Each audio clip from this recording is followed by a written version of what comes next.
Venezuelan migrants. And I say Venezuelan migrants because I've been speaking on this. Prenuptial agreements do work. You just got to do it a certain way. If you want to go back and watch the live stream that I did with the lead attorney on this channel, we spoke about prenuptial agreements. All right. So just to give y'all a little bit of insight, number one, she can't sign it under duress. So you can't tell her to sign a prenuptial agreement a week, 2 weeks, a month before y'all get married. Y'all need to have separate lawyers. Also, she can't sign it under duress, so you should do it at least 6 months prior to you getting married. She should be able to live with the prenup and have it for an extended period of time and to be able to see it.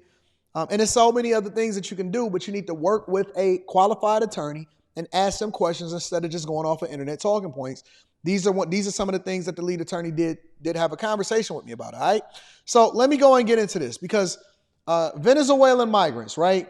The hot story lately has been Venezuelan migrants taking over apartment buildings in Aurora, in Denver, and immigrants, illegal immigration coming into this country in general. All right. So we're going to start with one story and we're going to go over multiple different videos because I want to illustrate a point. But let me bring you up to the most recent, up to speed, up to date video of the thing that's going viral that I spoke on last week in general. Check it out. Here at 5, the new video surfacing today showing a huge problem with what some are calling gang violence at an apartment complex in Aurora. The video shows men entering an apartment building with several weapons and then busting down a door. And all of this taking place at the apartment, which had become a crime hotspot in that city. Fox 31's Vicente Arenas was at that complex today as people were moving out, fearing for their safety. Vicente is joining us live from that complex with a closer look at that eye-opening video, Vicente. I see you, man. I got you, baby. It is eye-opening, Erica. It is significant because this is the first time we've actually seen what has been happening inside that apartment complex at different times. This video, there's 2 different clips you're about to see. One of them, people carrying guns, and another where 2 people are just trying to break down a door. The video shows a group of men walking up a stairwell at the Edge Lowry apartment complex in Aurora. All of them appear to be carrying rifles and handguns, and the video shot earlier this month. One of the men can be seen talking on a cell phone. They all then gather around a door and go in. Another video clip shows men forcing a door open. But what or who they were searching for, not clear. The video was shot in the building where Cindy and Edward Romero lived until today. Now remember this building, y'all. This building right here. Make sure y'all remember this building. I don't want you to forget it. That front door, this is the building that they running up in, taking care of business. And it's not just this building, it's multiple different buildings. They've already condemned and shut down one entire apartment complex over in Aurora. This is a second building that we're referring to in this story that went viral last week. And it's a woman in this building that also went viral, and we're going to play that shortly. The video was shot in the building where Cindy and Edward Romero lived Somebody give until today. Isaac my email address. They loaded up their stuff and moved out. It's been a nightmare, and I can't wait to get out of here. Molly says, who's giving them guns? Well, it has been reported that they have been breaking into gun shops and stealing them themselves. So it's not that anybody is giving them guns. Is that they taking what they want because we have lax laws here in the United States of America and we don't enforce them, and so they feeling comfortable. And whereas if I was to go out there and do something, I can't get away with nothing.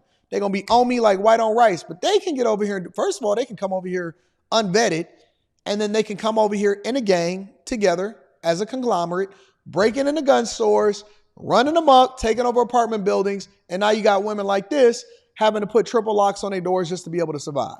This is how Cindy used to lock her front door.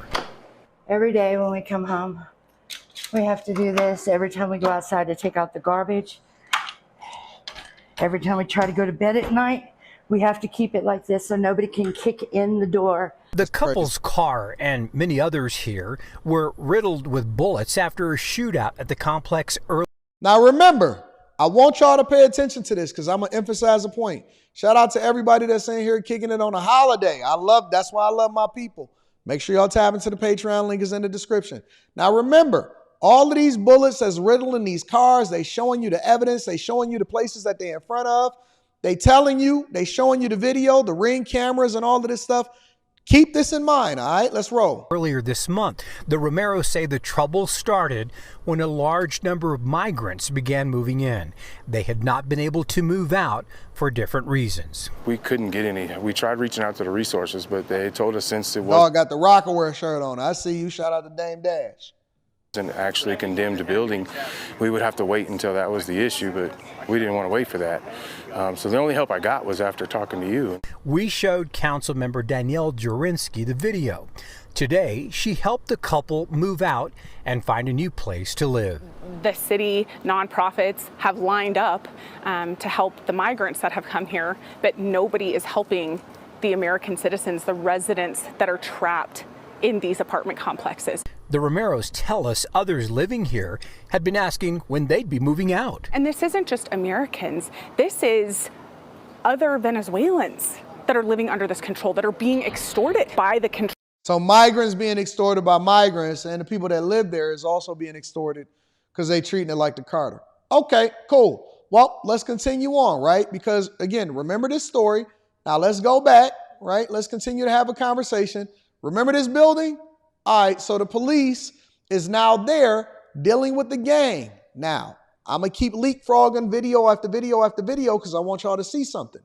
Okay, let's continue. This is the police addressing the issue now that they have the national spotlight, saying what they say, and then we're going to react to it. I stopped by here at 12th and Dallas, got quite a few of our officers out here that are out here tonight again. I've been out here for several weeks, making contacts with our residents, reassuring them about the criminal activity that's happening here and how we're going to address it. We're out here, we want to reassure the people that live in this community that we are actively investigating criminal activity that's happening and listening to them to so that we can learn anything that we're missing. You know, what are we missing, and actually find out what exactly is going on. We're out here because we care. I mean, nobody should be wearing this uniform if they don't care. And we want the residents and the people that live here to know that we care. We've been talking to the residents here and learning from them to find out what exactly is going on. And there's definitely a different picture. I'm not saying that there's not gang members that. So remember, cars riddled with bullets. Ring cameras showing people running up with guns. Hammers kicking in doors. Woman got 5 different locks on her doors. We see it with our own eyes. People are literally documenting this stuff on social media in real time. And they're telling us, they're trying to convince us that, you know what, it's not even what y'all thought it was. It's not even. So you telling me that my eyes didn't see what I saw, and what the people that lived there saying that they couldn't get no help. And now all of a sudden, because we got all of this visibility, this is the same thing that happened with Ricky over in San Francisco. It's the same thing that happened with Ricky over there in San Francisco. You're trying to tell me that I didn't see what I saw just one video ago. Let me see something. You telling me that I didn't see what I saw, that ain't a real thing, that he don't got a pistol, he got an assault rifle with a scope on it, and he got a pistol too, and his dudes walking up with cell phone cameras and they going to different places. How do I know? Because the doors was different depending on what floor that they was on. The 3s and the 2s and all of that, there was different doors. Are you trying to tell me that I didn't see what I saw and that everything is just normal and business as usual, and it's not no Venezuelan migrant gangs that's walking over here with hoodies and Nike tech fits that's taking control and taking the rents of the people that's over there in these apartment buildings? That don't live in this community. But what we're learning out here is that gang members have not taken over this complex. We've really made an effort to the last few days to just really ask the specific questions and the direct questions in terms of the gang activity and who's actually making sure that people aren't paying rent to gang leaders or gang members, that's not happening. And we've discovered here today and yesterday talking to so many residents that that's not the case. We've been talking about, and they've been sincere with us. We really believe that they are sincere with us.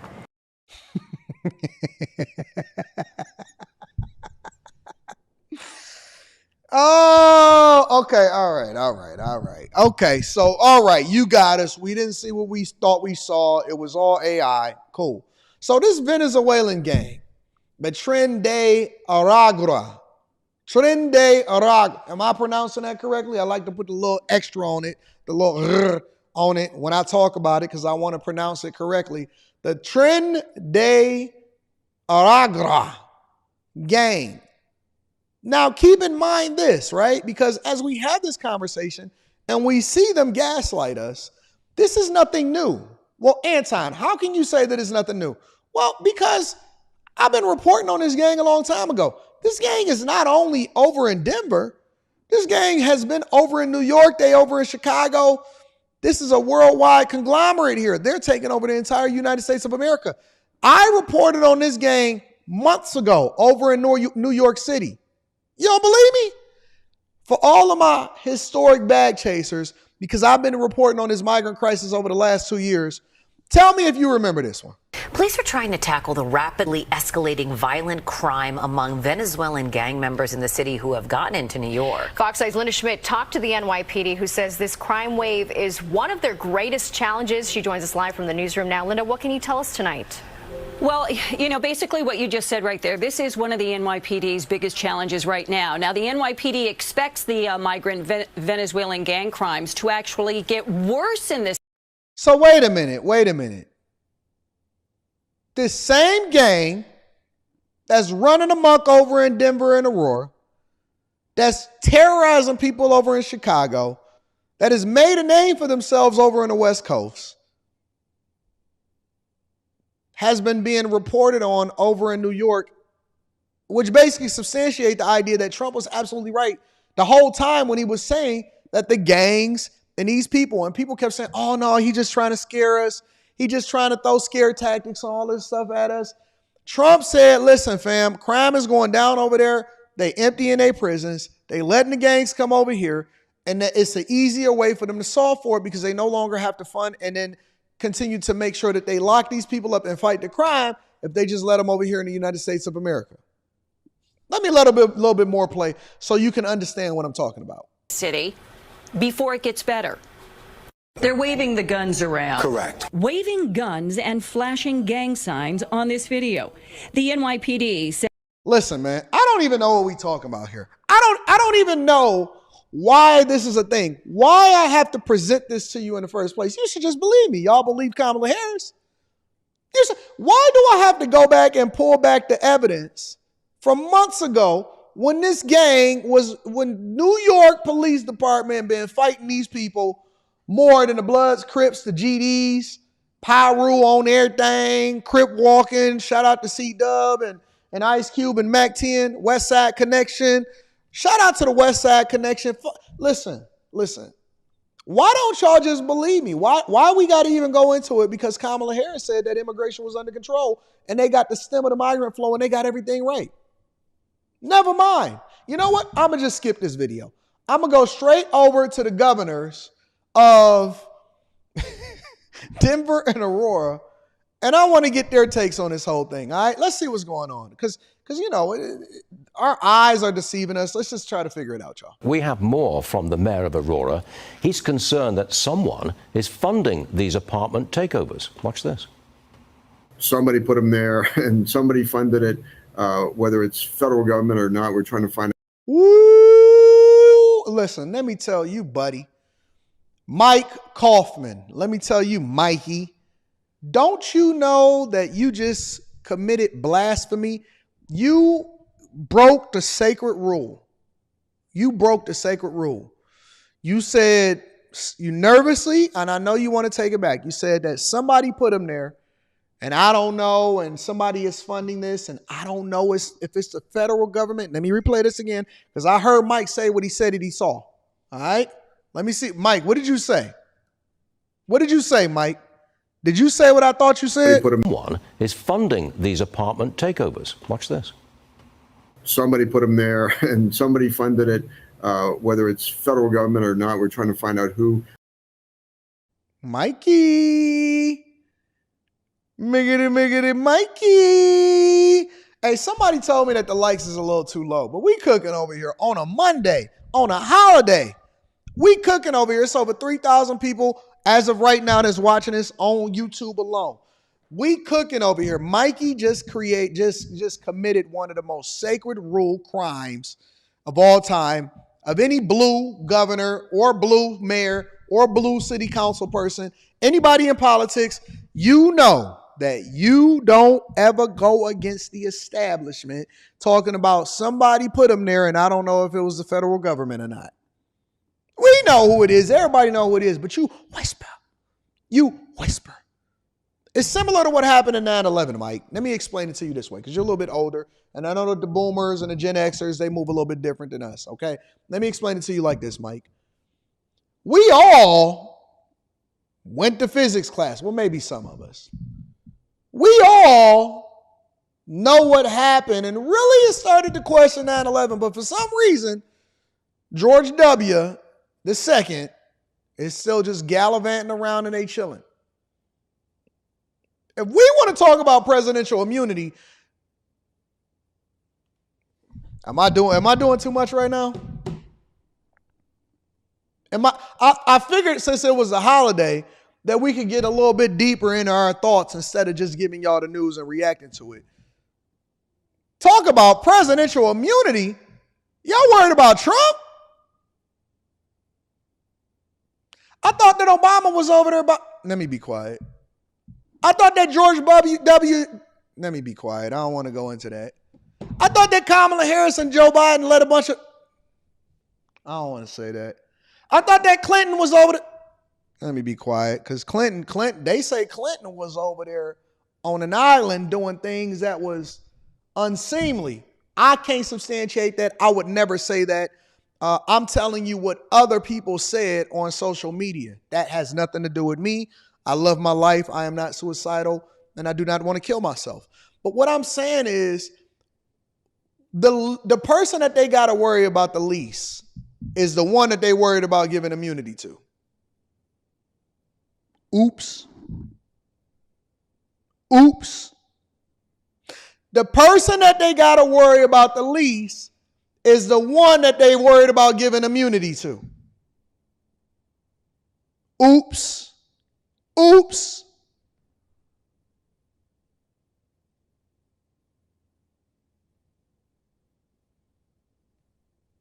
I didn't say it. I don't know where that came from. Sometimes I think I got Tourette's. I just be saying stuff.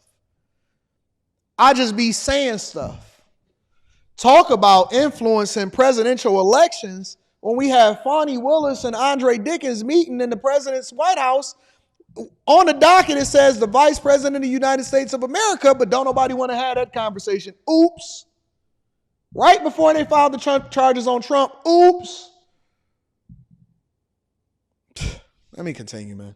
These gangs apparently are attracted to where there's a concentration of Venezuelan migrants. And so they've, in fact, have kind of pushed out the property management through intimidation and then collected the rents. Let me preface this by saying that I don't know what I'm saying. I'm just saying it. And this is all just an opinion based off of theories that I've seen other people say. This is not my true thoughts, and I can't prove anything. And I also love my life. Arrests have been made, but these operations are still ongoing. They're collecting the rent. Good Lord.